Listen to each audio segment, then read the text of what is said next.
Ben de eski bir madde bağımlısıyım. 2 yıldır ayım. Biz buna tedavi süreci değil, iyileşme süreci diyoruz ve bu süreç ömrümüzün sonuna kadar sürecek. Madde bağımlılığının tedavisi yok. Öncelikle bunu Emin hocamız da söylemişti. Öncelikle beni buna sevk eden sebeplerden biraz bahsedeceğim. Sevgisizlik ve ilgisizlik en başta geliyor. Bu aile olarak bunu kapsayamayız. Anne baba diyebiliriz. Bu sevgi ve ilgi görmek istediğim bir karşı cins olabilir. Bir beklentinin içerisine girdiğim bir insan olabilir. Ondan göremediğim bir sevgiyi ve ilgiyi ne yapıyorsun bu sefer? Maddede aramaya çalışıyorsun. Ondaki açıklığı maddeyle kapatmaya çalışıyorsun. İletişimsizlik. Bu aileden kaynaklı bir sorun. Aileden kendini soyutlayıp herhangi bir derdini, sıkıntını paylaşmayıp tamamen kendini içine kapatıp her şeyi ben hallederim. Her şeyin üstesinden ben tek başıma gelirim düşüncesi. Bunu zaten başaramıyoruz. Daha çok maddeye ve daha çok dibe götürüyor. Ailemiz aslında biliyor bir şeyler olduğunu farkında fakat bizlere yakıştıramıyor. Ben 5 sene yakın bağımlılığımı izledim. Hep yalanlarla, bahanelerle motor sürdüm, gözüme toz kaçtı, böcek girdi, hava soğuktu. Şeyin farkındalar fakat konduramamaları, yakıştıramamaları benim 5 sene daha bağımlılığımı ileriye götürdü. Beni daha da bağımlı bir hale getirdi. Bir diğer unsur inançsızlık. İnancın yok, manevi bir aklında bir şey yok, maneviyat yok, sünnet yok, farz yok, namaz yok. Bir boşluk hissi. Kapatamadığın en büyük boşluk hissi de bu. Bizim tedavi sürecimizde dedik arkadaşlarımız da bahsetti. Bağımsız Yaşam Derneği'nin 2 yıldır ayık yaşam hocası olarak görev yapmaktayım. Videodaki arkadaşlar da bizim iyileşme sürecini beraber geçirdiğimiz, beraber hizmet yaptığımız arkadaşlarımız, abilerimiz. Bizim sloganımız ilaçla değil, inançla. Bu iyileşme sürecinde bizim sloganımız budur. Kesinlikle ve kesinlikle ilaç çözüm değildir. 13 senelik aktif bir dönemim oldu ve bu süreçte 22-23 defa psikiyatriler, psikoterapistler, ilaçlar, 3 defa amatem, 2 yatılı bir ayaktan tedavi ki amatemler beni daha kötü bir hale getirdi. Kullandığım maddeyle beraber uyuyamadığım zaman, uyku tutmadığı zaman ya da huzursuz olduğum zaman maddeyle beraber ilaç kullanmaya başladım. Ve bu beni daha sıkıntılı, daha sorunlu bir ruh haline döndürdü. Gidiyorum, bu sefer kendimi inancım kalmadı, bırakamayacağıma inandım. Çünkü bir sürü yol denemişsin, ilaçlar, terapiler, bireysel terapiler, paralı, parasız. Yani ailem olsun her zaman destekçimdi fakat bazı şeyler için geç kalınmıştı. Çünkü bir kere tahtaya kurt girmiş, çıkartmak çok zor oldu, içten içe çürümeye başladım. Hatta ailem ne kadar destekçim olsa da bir süre sonra beni bu şekilde kabul etmemeye başladılar. Bana bir tercih sundular. Dediler ya maddeyi tercih edeceksin ya bizi. Ben maddeyi tercih edip 10 ay eve gitmedim. 10 ay boyunca dışarıda, sokaklarda, bulduğum apartlarda, otellerde, artık nerede konaklayabiliyorsam ki illegalin, o maddenin bana verdiği bir güç dengesi vardı etrafında. Sokaktasın, para yok, mecbur illegal yollarda birçok suç işledim. Allah affetsin şu an elimden geldiğince tövbe etmeye çalışıyorum, 5 vakit namazlarımı kılmaya çalışıyorum. Fakat onun verdiği güç dengesi yüzünden ben ailemi bile sildim. Muhakeme yeteneğim yok, içinden çıkılmayacak bir haldeyim ve uyuşturucu içmek için etrafında herkesi ve her şeyi silip kendimi yalnızlaştırmaya başladım. Gerçekten içinden çıkılmayacağına inanıyorum. Bu arada eskiden madde bağımlısı denilince sokakta, köprü altlarında yatan, çöplere ekmek toplayan, sağda solda üstü başı pis olan insanlar göz önüne geliyor. Ben eski askeri personelim ve bağımlılık benim hayatımı, mesleğimi, ailemi her şeyden elimden almıştı. Hani sadece dışarıda köprü altlarında yatan insanlar değil madde bağımlıları. Şu an her eve, her aile veya her akrabada bulunan bir şey. Çağımızın vebası diyorum ben buna. Ve böyle bir kanayan bir yaraya değindikleri, el attıkları için Hüdapar büyüklerimizden, abilerimizden çok teşekkür ediyoruz. Ben biraz travmalarından bahsetmek istiyorum. Aktif dönemimde maddeyi çok yoğun kullandığım zamanlar halüsinasyon dediğimiz olay örgüleri görüyordum. Gerçeklik algısından tamamen kopmuş vaziyetteydim. Unutamadığım birkaç tane var, en derinini anlatmak istiyorum. Arkadaşımla beraber madde kullanıyorduk. Nenemin evinin alt katındaydık. yoğun bir şekilde madde kullanmıştım ve kendimden geçmiştim. Ben öldüğümü zannediyordum. Ölüyorum yerde, debeleniyorum. Tüm ailem başımda ağlıyordu.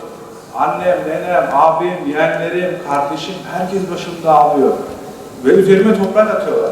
Diyorum ki ben ölmedim, beni gömmeyin. Yerde bağırıyorum, çırpınıyorum. Kendimden geçmişim, ölmedim diyorum, sesimi duymuyorlar. Öldüğümü zannediyorum, herkes ağlıyor.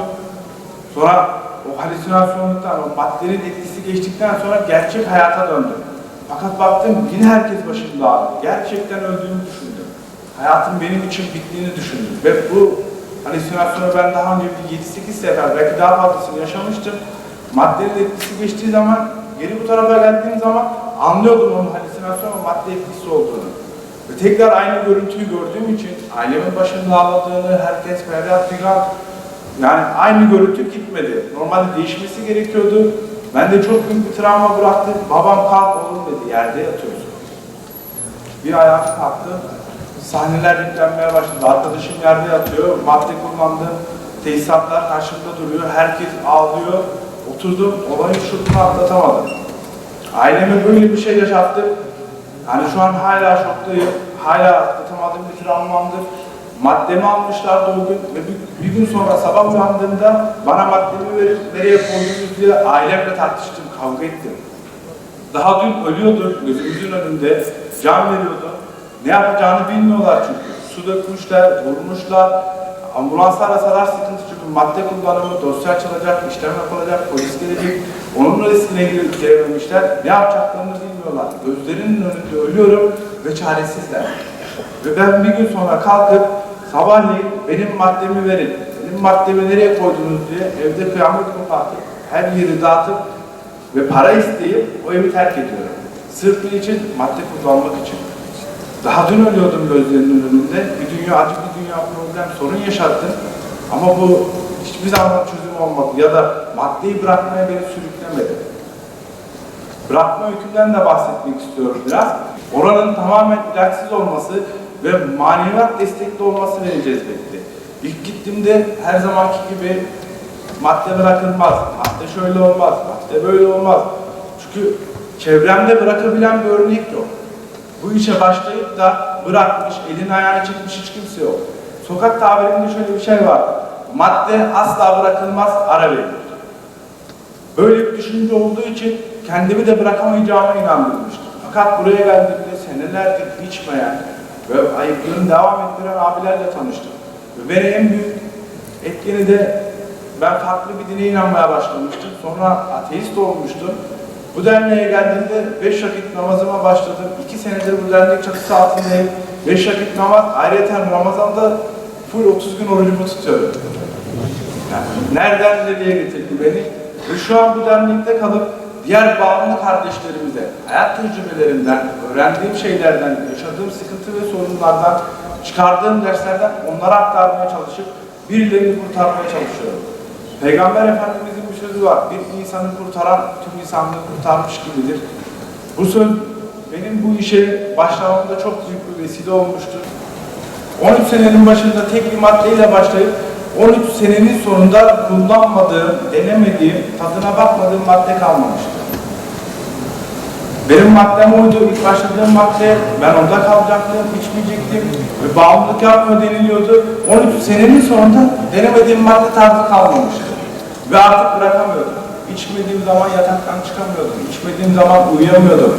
Normal bir insan gibi yaşamak için içmeye başlamıştım. Yemek yemek için madde kullanmak zorundaydım. O yataktan çıkmak için madde kullanmak zorundaydım. İşime devam edebilmek için madde kullanmak zorundaydım. Mecburdum. Maddem oluyordu, bir hafta yataktan çıkamıyordum. Çıkmak istemiyordum, yemek yiyemiyordum, su dahi içemiyordum.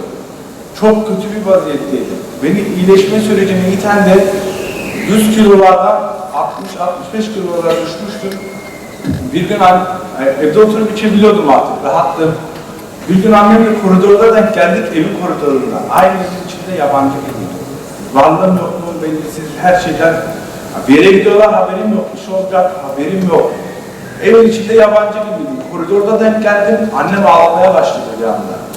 Bir şey olmadı, bir şey demedim, bir şey de yaşanmadı. Aynaya baktığım zaman kendimi gerçekten bitirdiğimi ben orada anlamıştım. Elmacık kemiklerim çökmüş, yüz altlarım, kemiklerim görünüyor ve 100 küsür kilolardan 60 kiloya düşmüştüm. Kendimi bitirdiğimi o zaman anladım. Yani bir şey konuşmamıza gerek yoktu. O annemin oradaki ağlaması aslında beni iyileşme sürecine sevk eden bir olaydı. Bize zorunlu tedaviden bahsedilmişti yeri gelmişken. Zorunlu tedavi kimseye yaptıramazsınız. Önce bunu birey kendisi istemeli. Çünkü kendi istemeyen bir insana kimse yardımcı olamaz. Bu sadece bağımlılık konusunda değil. Yardım istemeyen birine yardım edemezsin. Durumunu kabullenmeyen bir insana, bağımlı olduğunu kabullenmeyen bir insana hiç kimse yardımcı olamaz. Biz kendimizi, madde bağımlısı olarak kendimizi kandırıyorduk. Bırakabilirim, istediğim zaman içmem, istediğim zaman içerim ya da içmemi sınırlandırabilirim. Ben günlük bu kadar içeceğim dediğim zaman, kendime sınır koyduğum zaman onun 3-5 katına çıkıyordum. Ya da artık bıraktım, içmeyeceğim dediğimden bir gün sonra o son bir haftada içtiğimin 2-3 katını içiyordum. İçip bırakıyordu, sıkılıyor çünkü insan bir süre sonra maddeden haz alamamaya başlıyor, keyif vermemeye başlıyor, sorunların önüne geliyor ve ben bunu bırakmam lazım düşüncesi geliyor. Bırakmak istiyorsun, tamam bıraktım. Bir hafta, 2 hafta, 3 hafta, 1 ay. Kuru ayıklık dediğimiz, bilinçsizce bırakma dediğimiz bir dönem oluyor. Kuru ayıklık. Bırakıyorsun ama nasıl bırakacağını bilmiyorsun. Nasıl mücadele edeceğini bilmiyorsun. Nasıl baş edeceğini bilmiyorsun. Sadece bırakmak için bırakıyorsun. Ve 3 hafta, 1 ayın sonunda tekrar geriye dönüş sağladığımda bu 1 ayda normalde içeceğim dozun 3-5 katını, belki de 10 katını içiyordum. Çünkü beyin onun acısını çıkartıyor. İçemediğim maddenin, o içemediğim maddenin de acısını çıkartıyor, daha yoğun bir şekilde tekrar maddeye dönüş sağlıyor. Şu an 2 senedir içmiyorum fakat tekrar maddeye dönüş sağlamak çok kolay ve mümkün. Ama ben bu bağımlılıkla yaşamayı öğrendim.